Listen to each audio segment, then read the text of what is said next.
Everyone, कैसे हो आप सब लोग? आई रियली होप आप सब लोग बहुत अच्छे होंगे। साइड ये एसएसटी टीचर। हम देखो बच्चों, आज के इस वीडियो में हम लोग करने वाले हैं आप लोगों की क्लास 9th की एसएसटी की न्यू बुक जब तक नहीं आ रही है तब तक आप लोगों को पता है हमारी बेस बिल्डिंग सीरीज में हम लोग आपके हर एक चैप्टर की पूरी कोशिश कर रहे हैं कि उसके पहले हम लोग नोट्स कवर अप करें, यानी कि जो उसकी वन शॉट रिविजन है, एंड देन हम उसके कुछ एक्सपेक्टेड क्वेश्चंस जो कुछ मोस्ट इंपॉर्टेंट क्वेश्चन आंसर्स हैं हम उसको कवर अप करें। तो आज के इस वीडियो में हम लोग करने वाले हैं आप लोगों के चैप्टर नंबर 9 अंडरस्टैंडिंग डेमोक्रेसी वाले चैप्टर के। इसके हम लोग करने वाले हैं बच्चा आप लोगों के मोस्ट इंपॉर्टेंट जो मुझे कुछ क्वेश्चंस लगते हैं जो आपके एग्जाम में आने के चांसेस बहुत ज्यादा है, उन सब क्वेश्चंस को हम लोग कवर अप करने वाले हैं। ठीक है जी। इससे प्रीवियस वीडियोस में हम लोग आपके इस चैप्टर को कंप्लीट कर चुके हैं, हम उसको समझ चुके हैं। नोट्स मैंने आप लोगों के लिए प्रोवाइड कर रखे हैं टेलीग्राम चैनल पे, आप लोगों को बहुत अच्छे से पता है। बहुत से बच्चे बहुत सारे उसमें 3000 प्लस स्टूडेंट्स हैं, मेरे पास 4000 समथिंग टेलीग्राम चैनल पे जिन बच्चों ने नोट्स को डाउनलोड कर चुके हैं, जो बच्चे उसको देख चुके हैं। ठीक है जी, तो आप लोग वहाँ पे डाउनलोड उसको कर सकते हैं। सो आज के इस वीडियो में हम लोग करने वाले हैं आपके जो कुछ मोस्ट इंपॉर्टेंट क्वेश्चन आंसर्स है, जिसमें multiple choice, then very short and then long question answers. ये चारों ही टाइप के क्वेश्चन आंसर्स हम लोग आज के इस वीडियो में कवर अप करने वाले हैं। तो चलिए बिना किसी देरी के अपने इस वीडियो की शुरुआत करते हैं। देखो, सबसे पहले we have the question number 1। The word panchayat is derived from. आखिर हमने पढ़ा था कि जो पंचायत वर्ड है वो कहाँ से आया है? पंच, पांच। तो क्या होगा इसका आंसर? होगा आपका बच्चा पांच। कि पांच जो मेंबर्स होंगे होंगे हमारी सभा के अंदर, तो पांच जो होंगे उसके भी लीडर्स होंगे, उसकी यहाँ पर बात करी जा रही है। कहते हैं विच, सेकंड क्वेश्चन है, which form of democracy exist in India. India में आखिर कौन सी डेमोक्रेसी की फॉर्म है? तो बताया था मैंने, इंडिया में we do follow the system of not the direct democracy but we follow the system of indirect democracy. Direct के अंदर क्या होता है, जहां पर जो हमारे बेसिकली सारे के सारे जो मेंबर्स हैं, जो अडल्ट हैं, वो सब मिलकर खुद ही डिसीजंस लेते हैं। लेकिन इनडायरेक्ट में क्या करते हैं, पॉपुलेशन बहुत बड़ी होती है तो सब लोग एक साथ बैठकर करोड़ों की आबादी डिसीजन नहीं ले सकते, इसलिए हम सब लोग मिलकर कुछ रिप्रेजेंटेटिव्स को इलेक्ट करते हैं हमारे बिहाफ पे डिसीजन लेने के लिए, and that was called representative यानी कि इनडायरेक्ट डेमोक्रेसी। तो वो देखो कहाँ है इसके अंदर, वो रहा ये। ठीक है जी। डायरेक्ट हमारे यहाँ पे सिर्फ और सिर्फ मैंने आप लोगों को बताया था कि डायरेक्ट जो है वो सिर्फ और सिर्फ ग्राम सभा में होती है। हमारे इंडिया के अंदर ग्राम सभा की जो मीटिंग होती है वैसे भी साल में वो 3 बार होनी होती है, इसके अंदर जो है ऐसा पॉसिबल हो पाता है। Question number 3, the golden age of India is associated with. कि आखिर इंडिया की जो गोल्डन एज रही है, जब हमने इंडिया को सोने की चिड़िया कहा था, तो वो कब की है? किस टाइम पे, किसके एम्पायर के टाइम पे हमने वो चीज कही थी? तो अच्छा, वो हमने कही थी आप लोगों के गुप्ता एम्पायर के टाइम पे। जब हमारे किस टाइम पे, तो गुप्ता एम्पायर के टाइम पे ये कहा गया था कि हमारा जो इंडिया है वो गोल्डन एज, सोने की चिड़िया बन रहा है। फोर्थ क्वेश्चन है, which institution ensures free and fair elections in India. Free and fair elections कौन करवाता है? हमारे कराते हैं वो election commission of India, that means ECI. आपको पता है कि यही जो ईसीआई है वो सारी की सारी पार्टीज को सिंबल्स अलॉट करना, वो उनको डेट अलॉट करना कि आखिर इलेक्शंस कब होने हैं, किस दिन पे होने हैं, किस दिन रिजल्ट आने वाला है, ये सब चीजें कौन करता है?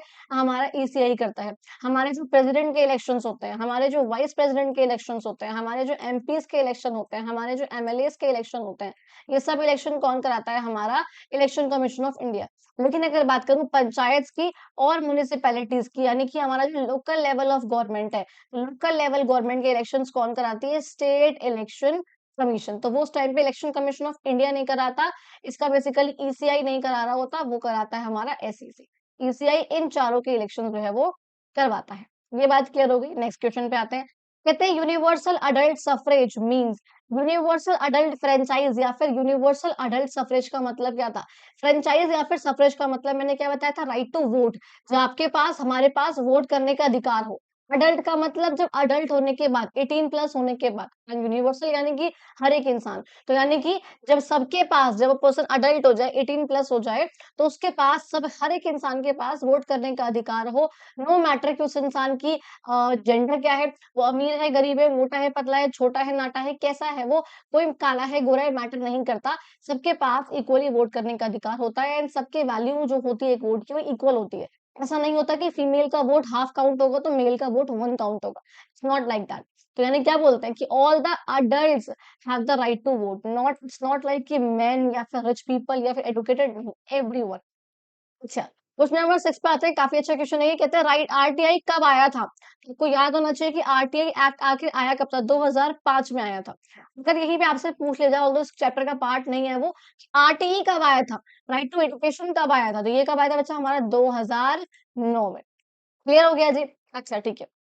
नेक्स्ट क्वेश्चन देखो, कहते हैं seventh question, in a parliamentary democracy real executive head कौन होता है? तो हमने पढ़ा था डेमोक्रेसी जैसे आपका था, जैसे आपको याद होगा कि डेमोक्रेसी के बेसिकली बच्चा हमारे दो टाइप थे, मैंने बताया था अभी, डायरेक्ट और एक था हमारे पास इनडायरेक्ट, जिसको हम लोग रिप्रेजेंटेटिव का नाम भी दे देते। इसी रिप्रेजेंटेटिव के दो पार्ट हुआ करते थे, एक था पार्लियामेंट्री सिस्टम जो कई कंट्रीज में फॉलो होता है, एंड कई कंट्रीज में फॉलो होता है प्रेसिडेंशियल सिस्टम। दोनों में यहाँ पे डिफरेंस था। आपको याद होगा कि पार्लियामेंट्री सिस्टम में क्या था कि पार्लियामेंट यहाँ पर एग्जैक्ट मतलब बेसिकली पार्लियामेंट यहाँ पे मेन पावर था, एंड पार्लियामेंट यानी कि हमारे जो प्राइम मिनिस्टर हुआ करते थे वो रियल एग्जीक्यूटिव हुआ करते थे, वो क्या थे? वो रियल थे। मेन पावर जो है वो इनके पास थी। प्रेसिडेंट के पास सिर्फ और सिर्फ formal power, nominal power, official powers हुआ करती थी, साइन करने की, स्टैंप लगाने की, दैट्स ऑल। लेकिन अगर बात करूं प्रेसिडेंशियल सिस्टम की, यहाँ पे नाम से पता चल रहा है कि यहाँ पर प्रेसिडेंट की चलने वाली है। तो बेसिकली प्रेसिडेंशियल सिस्टम में जो रियल हेड होता है, जो रियल एग्जीक्यूटिव हेड होता है, वो कौन होते हैं? वो होते हैं प्रेसिडेंट। कौन होते हैं? प्रेसिडेंट। और वहां पे नॉमिनल कौन होते हैं? वहां होती है पार्लियामेंट, जो बेसिकली जिस नॉर्मली काम कर रही होती है। मेन काम किसके पास होता है? वो प्रेसिडेंट के हाथ में होता है। सेपरेशन ऑफ पावर बहुत ज्यादा होता है। लेजिस्लेचर और अकाउंटेबल काफी अलग अलग होते हैं, जबकि पार्लियामेंट्री में वो दोनों एक जगह से निकल कर आते हैं। अब इसका क्या मतलब, मैंने लाइन क्यों बोली, यहाँ पे समझाने बैठूंगी तो वीडियो बहुत लंबी हो जाएगी।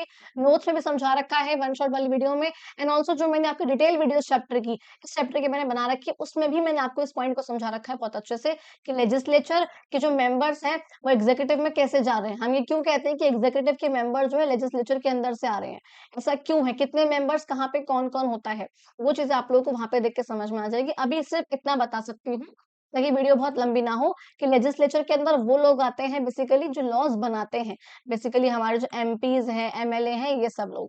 और एग्जीक्यूटिव में आते हैं उन लॉज को इम्प्लीमेंट करने वाले ministers, prime minister, vice president, president, council of ministers, cabinet ministers, bureaucrats, IAS officers, ये सब लोग, पुलिस वगैरह, ये सब लोग तो ये आते हैं। लेकिन जो ये मिनिस्टर्स वगैरह आपको पता होगा, ये इन्हीं एमपी एमएलए में से आते हैं बेसिकली।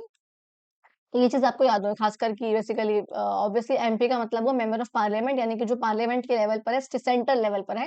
एंड लेजिस्लेटिव असेंबली के मेंबर्स को हम बोलते हैं एमएलए, जो स्टेट लेवल पे होते हैं। दैट्स द थिंग जो अभी आपको समझ लो। बाकी आप लोगों को चैप्टर पढ़ा है, आपको पता है। कहते हैं पार्लियामेंट्री डेमोक्रेसी में मैंने भी क्या बताया कि रियल हेड कौन है? यहाँ पे है प्राइम मिनिस्टर। कौन है बच्चा? Prime minister. गवर्नर तो है ही नहीं।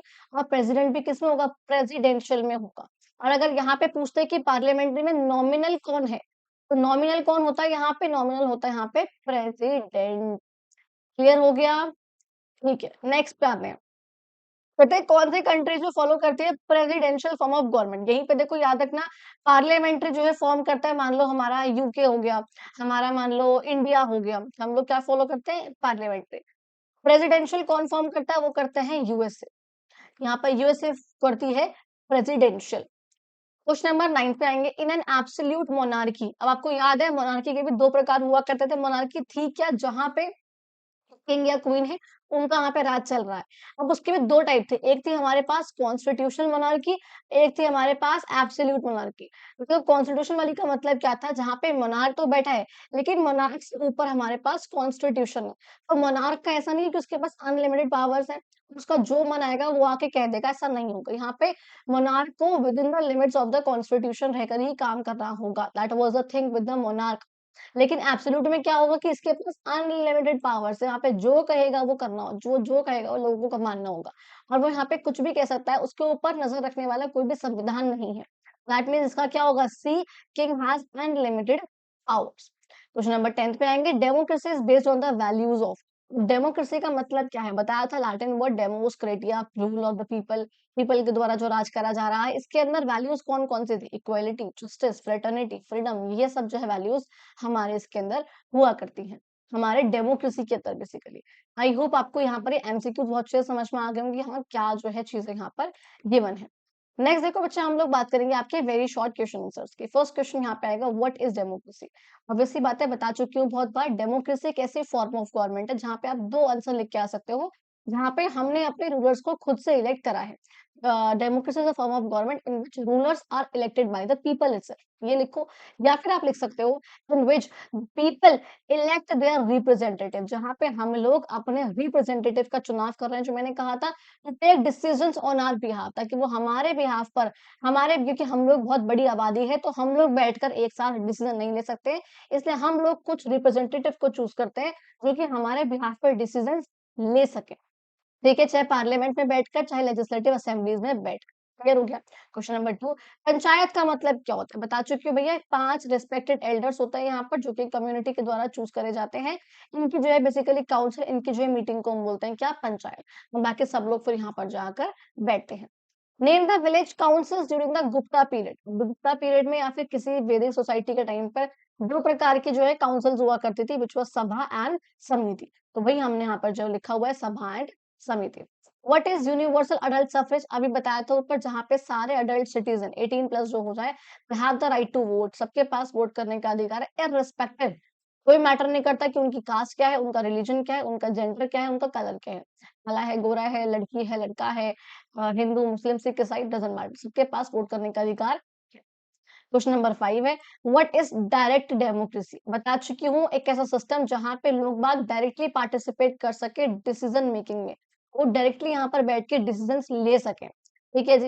लेकिन अब एक और क्वेश्चन यहाँ पे है, रिप्रेजेंटेटिव डेमोक्रेसी क्या है? बता चुकी हूँ, जहाँ पे पीपल लोगों को किसी न किसी रिप्रेजेंटेटिव को इलेक्ट करते हैं, ताकि वो उनके बिहाफ पर रूल कर सके, गवर्न कर सके, उनके बिहाफ पे डिसीजंस ले सके बेसिकली।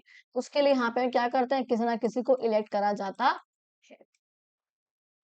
ये बात क्लियर हुई, किसी ना किसी को इलेक्ट करा जाता है। अच्छा, question number 7, name any 2 countries with parliamentary democracy. 2 countries जो जिनके पास, जो कि पार्लियामेंट्री डेमोक्रेसी को फॉलो करती है। मैंने अभी बताया था ऊपर आप लोगों को कि पार्लियामेंट्री को फॉलो करने वाली इंडिया है, यूके है। ये मैंने अभी ऊपर आप लोगों के लिए नाम लिए थे यहाँ पर, वेयर इट वाज, यूके है, इंडिया है, बताया था अभी। सो भाई यहाँ पर जो है मैंने मेंशन करा है। कहते हैं रियल एग्जीक्यूटिव हेड कौन है इंडिया का? Prime minister. नॉमिनल कौन है? हमारे प्रेसिडेंट है। Question number 9, what is a dictatorship? क्या होती है? अभी आगे बोलता हूँ, चारों के डेफिनेशन समझने वाले हैं, बट स्टिल यहाँ पे पूछ रखा है कि डिक्टेटरशिप होती क्या है।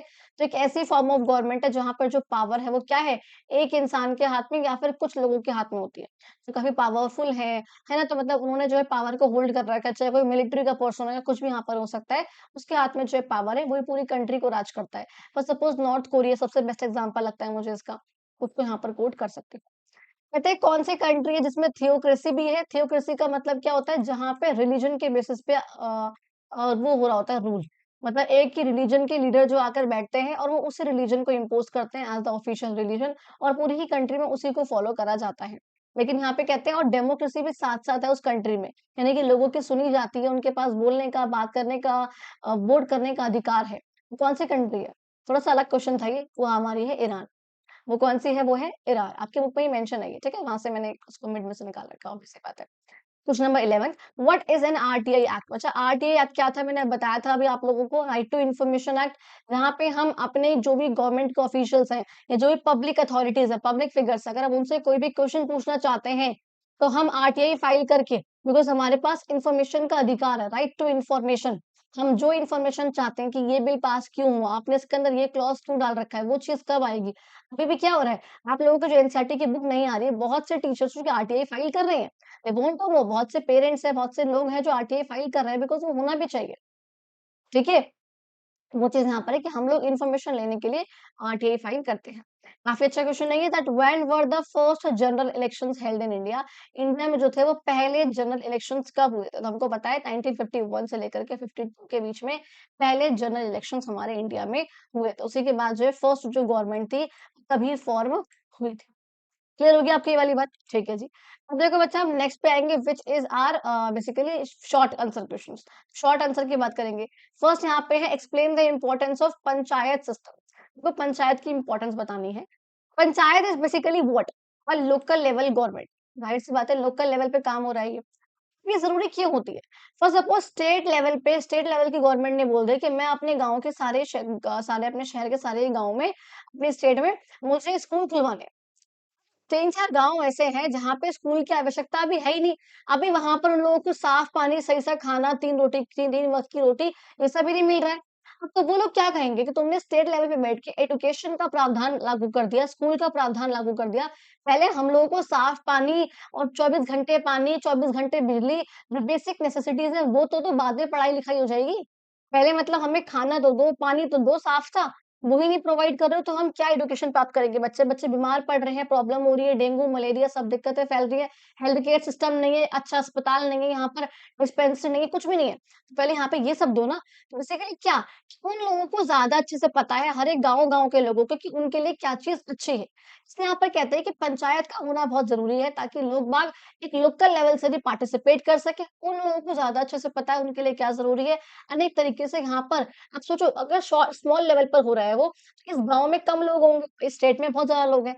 स्टेट के हर एक गाँव में कम-कम लोग होंगे। अगर यहाँ पे इन गाँव में इनकी बात सुनी जाएगी तो ऑब्वियस सी बात है पब्लिक का पार्टिसिपेशन यहाँ पर बढ़ रहा है डिसीजन मेकिंग में। ग्राम सभा क्या है? ग्राम पंचायत के ऊपर होती है, गाँव में होती है। तो वहाँ पर क्या हो रहा है डायरेक्टली हम डेमोक्रेसी को फॉलो कर पा रहे हैं, उसको हम मान पा रहे हैं। क्यों? पॉपुलेशन कम है, हम डिसीजन ले पा रहे हैं, बैठ पा रहे हैं साथ में। तो ये वाली बात यहाँ पर बस कह रखी कि एक तरीके से ये डेमोक्रेसी की यहाँ से नींव रखी जाती है। विलेज के एडमिनिस्ट्रेशन को कैसे शासन करना है, कैसे डिस्प्यूट को सॉल्व करना है, कैसे न्याय देना है, इन सब में यहाँ पर ये लोग खुद से मैनेज कर पाते हैं एंड ऑल्सो लोगों का पार्टिसिपेशन जो है वो इसमें बढ़ता है, इस तरीके से करने से। सेकंड क्वेश्चन है why is direct democracy not possible in modern countries? भैया मॉडर्न कंट्रीज में डेमोक्रेसी क्यों पॉसिबल नहीं हो पाता? बिकॉज़ ऑब्वियस सी बात है डायरेक्ट वाला वो डायरेक्ट वाला। बिकॉज़ पॉपुलेशन जो है वो बहुत ज़्यादा है। ये फिज़िकली पॉसिबल नहीं है सारे ही लोगों का एक साथ बैठकर कोई भी डिसीज़न लेना, डिस्कशंस करना, बेसिकली बैठना ही पॉसिबल नहीं है। करोड़ों की आबादी कौन से ही स्टेडियम में जाके बैठ सकती है? समझ रहे हो यहाँ पर तो पॉसिबल नहीं होता। थर्ड क्वेश्चन है डिफरेंस करना है आपको डायरेक्ट और इनडायरेक्ट डेमोक्रेसी में यानी कि रिप्रेजेंटेटिव में। देखो डायरेक्ट में हमारा क्या था डायरेक्ट में कि जो लोग हैं वो डायरेक्टली यहाँ पे डिसीजन लेते हैं, यहाँ पे अपने रिप्रेजेंटेटिव को इलेक्ट करते हैं कोई भी डिसीजन लेने के लिए।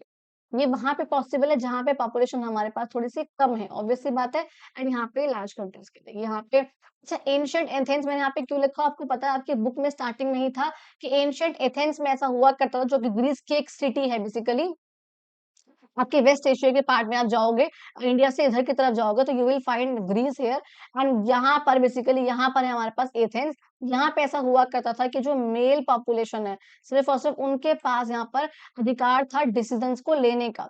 तो वो लोग फ़ॉलो करते थे इस डायरेक्ट डेमोक्रेसी के फ़ॉर्मूला को फ्रॉम 600 500 बीसी के अराउंड यानी कि आज से करीब-करीब 2500 साल पहले अराउंड। और यहाँ पे रिप्रेजेंटेटिव में इंडिया है, यूके है, बहुत सारी कंट्रीज़ हैं जो कि इसको फ़ॉलो ऑब्वियस सी बात है। सब कंट्रीज़ बेसिकली इसी को फ़ॉलो करते हैं। इट्स नॉट लाइक कि 1-2 कंट्री है, सब कंट्री फ़ॉलो करती हैं। अच्छा डायरेक्ट में एक और नाम यहाँ पे आता है, आपको पता है ग्राम सभा। एक और नाम यहाँ पे आता है मैंने बताया था स्विट्ज़रलैंड, ठीक है? यहाँ पर भी ऐसा होता है रेफरेंडम और इनिशिएटिव के थ्रू। इसका क्या मतलब होता है मैंने वो वीडियो में आप लोगों को बहुत अच्छे से बता रखा है। ठीक है जी?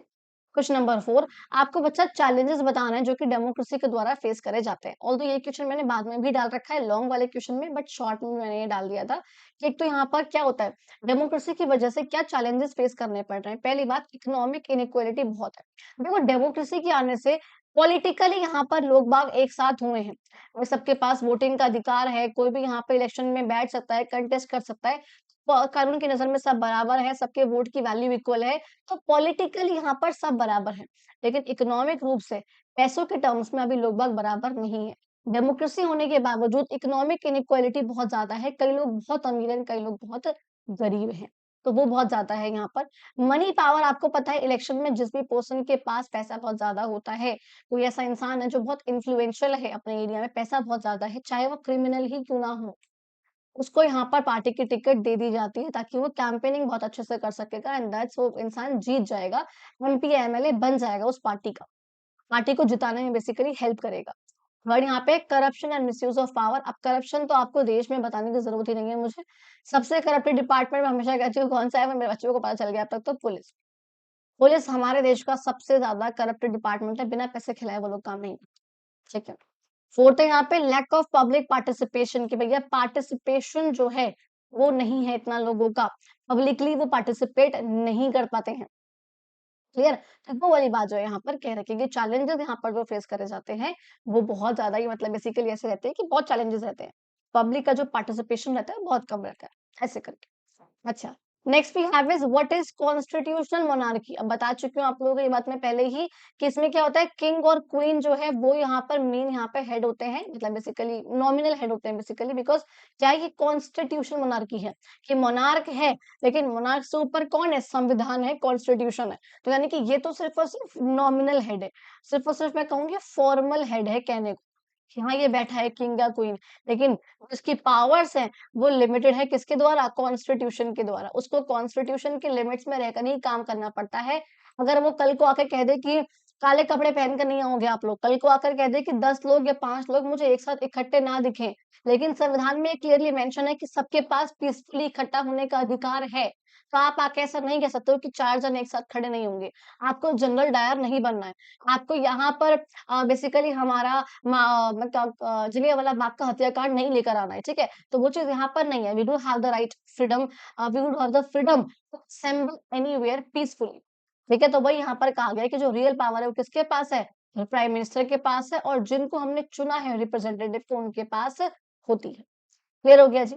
Next we have is explain the rule of law. Rule of law एक वर्ड आया था आपके चैप्टर में, आपको याद हो अगर, तो जिसका मतलब होता है कि कानून की नजर में हर एक इंसान बराबर है। Everyone is equal in the eyes of law, no person is above the law. इन सब इंसानों को कॉन्स्टिट्यूशन का और हमारे देश के सारे ही लॉज का पालन करना होगा, चाहे वो गवर्नमेंट के ऑफिशियल्स हो, चाहे वो हमारे मैं कहूंगी जो प्रेसिडेंट प्राइम मिनिस्टर हो, और चाहे वो बिल्कुल पुअर से पुअर इंसान हो। सबको जो है संविधान का पालन करना होगा, और जो भी हमारे देश के लॉज है उन सबको मानना होगा।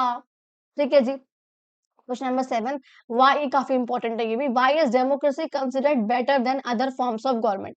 भाई डेमोक्रेसी को हम बाकी फॉर्म्स ऑफ गवर्नमेंट यानी कि मोनार्की, थियोक्रेसी, इन सब से हम बेटर क्यों कहते हैं? बिकॉज देखो, इससे क्या होता है, लोगों को यहाँ पे अधिकार मिलता है, right to choose their rulers. पहली बात, यहाँ पे लोगों को अपने रूलर्स का चुनाव खुद से करने को मिलता है। दूसरी बात, वो डिसीजन मेकिंग में पार्टिसिपेट कर पाते हैं इसकी वजह से। तीसरी बात, यहाँ पे लोगों के पास कुछ अधिकार मिलते हैं उनको, उन्हें यहाँ पर आपको पता है कुछ फंडामेंटल राइट्स मिलते हैं इन अ डेमोक्रेसी में। ऐसे अधिकार लोगों को मोनार्की में नहीं मिलते हैं, थियोक्रेसी में नहीं मिलते हैं, डिक्टेटरशिप में नहीं मिलते, बट यहाँ पर मिलते हैं, अधिकार मिलते हैं। We do have the freedom, बोलने की, कहने की, कहीं आने की, जाने की, सब कुछ। एंड लास्ट बात, यहाँ पे जो गवर्नमेंट होती है वो यहाँ पे अकाउंटेबल होती है। क्या होती है? अकाउंटेबल, कि अगर आपने उनसे कोई सवाल पूछा है तो वो जवाबदेही है, बिकॉज ऑब्वियस ये बात है, आपने उनको इलेक्ट करा है, तो आरटीआई के थ्रू या प्रोटेस्ट के थ्रू किसी भी तरीके से वो जवाबदेही है, और अगर वो सही काम नहीं कर रही है तो हम उनको हटा सकते हैं, चाहे नेक्स्ट इलेक्शन के थ्रू ही सही। अगर मोनार्क अच्छा काम नहीं कर रहा है तो आप 4 साल बाद, 5 साल बाद उसको नहीं हटा सकते हो, बट आप एक डेमोक्रेसी में एक गवर्नमेंट को हटा सकते हो। तो ये जो हमारे पास क्या है, कुछ मेरिट्स भी हो गए। तो बेनिफिट क्यों है, बेटर क्यों है, आपको यहाँ से बच्ची समझ में आ गई होगी। ओके देन बच्चा, next we have is the आपका बच्चा लॉन्ग आंसर टाइप की क्वेश्चंस। फर्स्ट क्वेश्चन है हमारे पास, explain the main features of democracy. काफी इंपॉर्टेंट आपका लॉन्ग क्वेश्चंस में ये, क्या कि डेमोक्रेसी के मेन मेन फीचर्स कौन कौन से हैं। पहली बात, final decision by elected representative. ये आपकी बुक में भी एज इट इज यहाँ पे लिखा हुआ है कि डेमोक्रेसी में आपको पता है ऐसा ना हो कि आपने तो जो है पीएम को इलेक्ट कर लिया, आपने तो जो है मेंबर्स को इलेक्ट कर लिया, एंड इनके ऊपर बैठा हुआ जो मैं कहूँगी क्या होता है, मिलिट्री है, वो यहाँ पे राज कर रही है। आपने चूज किसी और को करा है अपने बिहाफ पे, लेकिन वो जो उसके ऊपर बैठे हुए मिलिट्री यहाँ पे कोई भी डिसीजन ले रही है, तो वो ठीक नहीं है। इसलिए यहाँ पे कहते हैं कि जो फाइनल डिसीजन है वो भी यही इलेक्टेड लोग यहाँ पर लेंगे, जिनका चुनाव जो है लोगों ने करा है। दूसरी बात, इलेक्शन जो होने चाहिए वो फ्री और फेयर तरीके से होने चाहिए। डेमोक्रेसी में ऐसा ना हो कि फ्री इलेक्शन नहीं है, यानी कि हमारे पास चॉइस नहीं है, 4-5 पॉलिटिकल पार्टी नहीं है, 3-4, जिसमें से हम चूज़ कर सकें, या तो ये या फिर ये, बस यही चलता रहेगा, या फिर एक ही पॉलिटिकल पार्टी है चाइना की तरह सीसीपी। हमारे पास और पॉलिटिकल पार्टी ही नहीं है चूज़ करने के लिए। So we are not free to choose, हमारे पास ऑप्शन नहीं है। एंड आल्सो फेयर तरीके से इलेक्शंस होने चाहिए, ना तो बूथ कैप्चरिंग हो कि गुंडे घुस जाएँ और वोट डाल के चले जाएँ, ना ही कोई थ्रेट होना चाहिए, ना ही कोई ब्राइब होनी चाहिए, ये सब चीज़ें जो है वो नहीं होनी चाहिए। सही तरीके से इलेक्शंस के रिजल्ट्स को काउंट होना चाहिए वो। थर्ड है यूनिवर्सल अडल्ट सफरेज, कई बार बता चुकी हूँ, ये होना चाहिए। फ्रीडम ऑफ एक्सप्रेशन जो है हमारे पास, ये चीजें होनी चाहिए कि सबके पास क्या है, अपनी बात को कहने का, कहीं आने का, जाने का, कहीं रहने का। इवन हमारे पास जो यहाँ पे कुछ इंडिविजुअल फ्रीडम भी हमारे पास होनी चाहिए, एडुकेशन का, हेल्थ केयर का, हर एक चीज का, कहीं आना जाना, हर एक चीज हमारे पास ये होनी चाहिए। नेक्स्ट वी हैव, ये फिफ्थ है sorry, next we have is rule of law, जिसका मतलब था हर एक इंसान जो है कानून की नजर में बराबर है, और कोई इंसान जो है वो ऊपर नहीं है कानून से, no person is above the. Clear हो गया जी। क्वेश्चन नंबर 2 की बात करेंगे बच्चा, ये ज्यादा वो हो गया। क्वेश्चन नंबर 2, आपको बताना है पार्लियामेंट्री में और प्रेसिडेंशियल डेमोक्रेसी में डिफरेंस बचा कि आखिर इन दोनों में डिफरेंस क्या है। देखो पार्लियामेंट्री मैंने क्या बताया था कि जो एग्जीक्यूटिव है वो रिस्पॉन्सिबल है लेजिस्लेचर को लेकर, बिकॉज एग्जीक्यूटिव में जो मिनिस्टर्स आते हैं निकल कर, आपको पता है वो इन्हीं एमपीज या फिर एमएलएज में से निकल कर आते हैं। एमपीज में से आएंगे यहाँ पे सेंट्रल लेवल पे, एंड एमएलएज में से आएंगे आपके स्टेट लेवल पे। तो इसी में से निकल के आते हैं, इसलिए वो अकाउंटेबल है। बल्कि यहाँ पे ऐसा कुछ भी नहीं है, तो यहाँ पे इंडिपेंडेंट होती है। सेकंड पॉइंट, यहाँ पे जो प्राइम मिनिस्टर है यहाँ पर वो रियल हेड है, और यहाँ पे प्रेसिडेंट जो है वो रियल हेड है। यहाँ पे प्रेसिडेंट जो है वो नॉमिनल हेड है, लेकिन यहाँ पे जो सॉरी, हाँ ठीक है, एक सेकेंड। अच्छा, बेसिकली यहाँ पे प्रेसिडेंट नॉमिनल हेड है, एंड यहाँ पे जो प्राइम मिनिस्टर, यहाँ पे मुझे वो लिखना था, प्राइम मिनिस्टर जो है बेसिकली, जो प्राइम मिनिस्टर यहाँ पर वो यहाँ पे बेसिकली नॉमिनल भी होता है, लेकिन समटाइम्स वो रियल का काम भी करता है। बहुत बहुत समटाइम आपको चैप्टर में समझाई थी ये चीज। नेक्स्ट यहाँ पर जो मिनिस्टर्स हैं, यहाँ पर बताया था मैंने, इस लेजिस्लेचर का ही पार्ट है, इसमें से निकल कर आ रहे हैं जो मेंबर्स, कि यहाँ पर क्या होता है, प्रॉपरली सेपरेशन ऑफ पावर्स होता है। लेजिस्लेचर के मेंबर्स अलग है, एग्जीक्यूटिव का अलग है, एंड आपके जुडिशरी के मेंबर्स अलग अलग होते हैं। ये इंडिया में फॉलो हो रहा है, एंड ये आपका यूएसए में फॉलो हो रहा है, ये बात आप लोगों को पता है। क्वेश्चन नंबर 3, आपसे पूछ रहे हैं यहाँ पर कि आखिर डिफरेंट ऑल्टरनेटिव्स कौन कौन से हैं डेमोक्रेसी को लेकर, और अदर फॉर्म्स ऑफ गवर्नमेंट कौन कौन सी हैं। फर्स्ट आप लोगों को पता है, that is called absolute monarchy, यानी कि आप कह सकते हो कि सिर्फ मोनार्की। एक ऐसी फॉर्म ऑफ गवर्नमेंट जहां पे किंग या क्वीन के पास पावर है, और एब्सोल्यूट में क्या हो रहा है यहाँ पर कि उसके पास अनलिमिटेड पावर्स होती हैं। लेकिन सीएम में क्या होता है कि जो मोनार्क है वो सिर्फ और सिर्फ कहने के लिए हेड है, ऊपर कहा था आप लोगों से फॉर्मल हेड है, लेकिन जो यहाँ पर रिप्रेजेंटेटिव है वो यहाँ पर गवर्नमेंट को चलाते हैं। ऑल्सो ऊपर आपसे लिखवाया था मैंने कि जो कॉन्स्टिट्यूशन के लिमिट्स में रहकर जो ये है वो मोनार्क काम करता है, उससे ऊपर जाके वो काम नहीं कर सकता। डिक्टेटरशिप का मतलब क्या था कि जो पावर है वो किसी एक इंसान के हाथ में या फिर ग्रुप के हाथ में है, जो थोड़ा-सा पैसे वाले हैं या फिर पावरफुल है करके, मिलिट्री है, कोई भी है। और इनके टाइम पीरियड पे भी कोई पब्लिक के पास ओपिनियन का, ऑपोजिशन का, अपने अधिकार, ये सब चीज़ें यहाँ पर नहीं होती हैं इन सब लोगों के पास।